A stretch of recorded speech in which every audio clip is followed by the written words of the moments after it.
에덴 동산에서 쫓겨난 아담과 하와는 이제 새로운 땅에서 삶을 시작한다.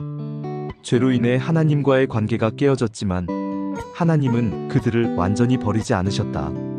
하나님은 여전히 생명을 허락하시고 새로운 시작의 길을 열어주신다. 그렇게 태어난 첫 아들이 가인이다. 하와는 아들을 낳고 이렇게 말한다. 내가 여호와로 말미암아 득남하였다.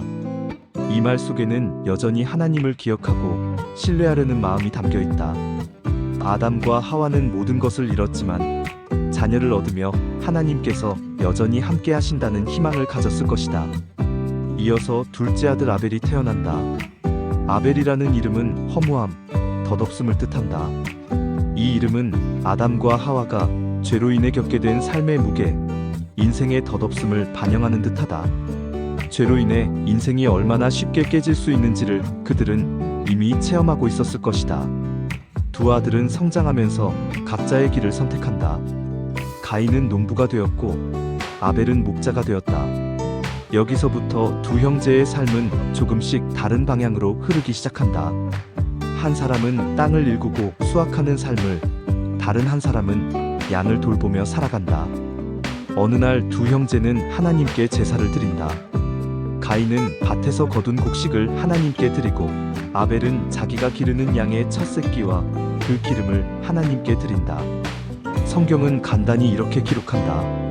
하나님은 아벨과 그의 제물은 받으셨지만 가인과 그의 제물은 받지 않으셨다. 이 짧은 문장 안에 중요한 차이가 담겨 있다. 겉으로 보면 둘 다 하나님께 뭔가를 드렸다. 그런데 하나님은 한 사람의 제사는 받으시고 다른 사람의 제사는 받지 않으셨다. 이유가 무엇일까? 성경 뒷부분을 보면 그 힌트를 찾을 수 있다. 히브리서 11장 4절은 이렇게 말한다. 믿음으로 아벨은 가인보다 더 나은 제사를 하나님께 드렸으니 하나님은 제물의 양이나 종류만 보신 것이 아니었다. 그 마음의 태도, 믿음, 중심을 보셨다.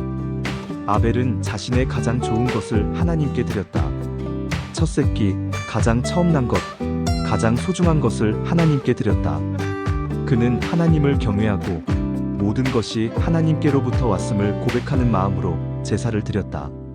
반면 가인은 단지 수확 중 일부를 드렸다. 하나님을 향한 경외보다 의무감으로 혹은 형식적으로 제사를 드렸을 가능성이 크다.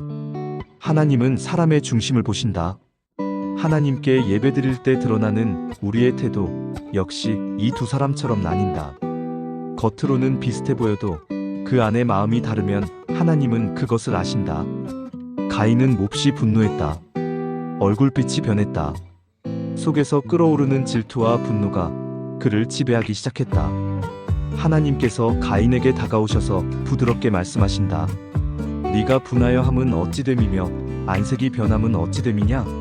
네가 선을 행하면 어찌 낯을 들지 못하겠느냐? 선을 행치 아니하면 죄가 문에 엎드려 있느니라. 죄가 너를 원하나 너는 죄를 다스릴지니라. 하나님은 가인을 책망만 하신 것이 아니다. 가인이 회개하고 돌이킬 수 있도록 기회를 주신다. 죄는 문 앞에 엎드려 기다리고 있지만 내가 다스릴 수 있다고 말씀하신다. 분노 자체가 문제는 아니지만 그 분노를 어떻게 다루느냐가 가인의 인생을 결정짓게 된다. 이 장면은 지금 우리의 삶에서도 여전히 유효하다. 분노와 시기는 우리 누구에게나 찾아온다. 그러나 그것이 우리를 지배하게 두면 결국 죄로 이어진다. 하나님은 가인에게 선택의 기회를 주셨다. 하지만 가인은 이 경고를 마음에 담지 않았다. 결국 가인은 동생 아벨을 들로 불러낸다. 한적한 곳, 아무도 보지 않는 곳에서 가인은 아벨을 처참히 죽인다. 성경 속 첫살인 사건이 벌어진다. 단순한 질투에서 시작된 감정은 형제 살인으로까지 나아갔다. 죄가 어떻게 자라고 발전하고 결국 파괴에 이르는지를 보여주는 장면이다. 하나님께서 다시 가인을 부르신다.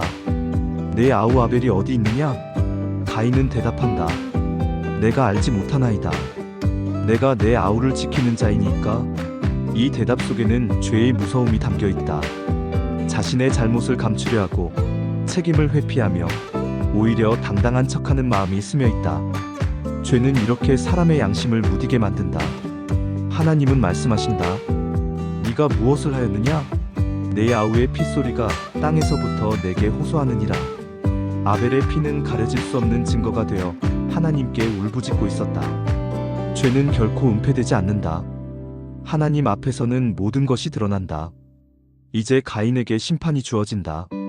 이제 네가 땅에서 저주를 받으리니 네가 밭을 갈아도 땅이 다시는 그 소산을 내게 주지 아니할 것이요 너는 땅에서 피하여 유리하는 자가 되리라.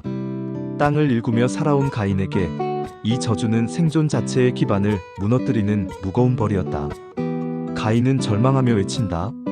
내 죄벌이 너무 무거워서 견딜 수 없습니다. 사람들이 나를 만나면 나를 죽이려 할 것입니다. 하나님은 그런 가인에게조차 보호의 손길을 내미신다.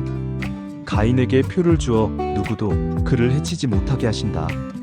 이것은 하나님의 심판 속에서도 여전히 남아있는 자비였다. 그 이후 가인은 에덴 동쪽 놋 땅으로 떠난다. 유리하는 자로서의 삶이 시작된다. 하지만 여기서 죄의 역사는 멈추지 않는다. 가인의 후손 가운데 라멕이라는 인물이 등장하는데 그는 살인을 자랑스럽게 여기고 폭력을 정당화한다. 죄는 이렇게 세대를 거쳐 더 깊고 심각한 죄악으로 퍼져간다. 하지만 동시에 하나님의 구속사는 계속된다. 아담과 하와는 또 다른 아들을 얻게 된다. 그가 바로 셋이다. 성경은 셋을 가리켜 하나님이 가인의 대신으로 주신 아들이라 기록한다. 셋의 후손에서 결국 하나님은 인류 구원의 역사를 이어가신다. 셋 에녹 노아 아브라함 다윗 그리고 마침내 예수 그리스도께 이르게 된다. 가인과 아벨의 이야기는 단순한 형제 싸움이 아니다. 이 이야기는 인간의 마음속에서 죄가 어떻게 태어나고 자라고 파괴하는지를 보여주는 거울이다. 질투, 비교, 시기, 분노는 오늘을 사는 우리 삶 속에서도 끊임없이 유혹한다. 그러나 하나님은 지금도 말씀하신다. 죄가 문에 엎드려 있으나 너는 죄를 다스릴지니라. 우리도 매일 이 경고 앞에 선다. 분노에 휘둘릴 것인가? 하나님의 말씀에 순종할 것인가? 그리고 우리가 실수할 때마다 하나님은 여전히 돌이킬 기회를 주신다. 하나님의 은혜는 오늘도 우리를 기다리고 있다.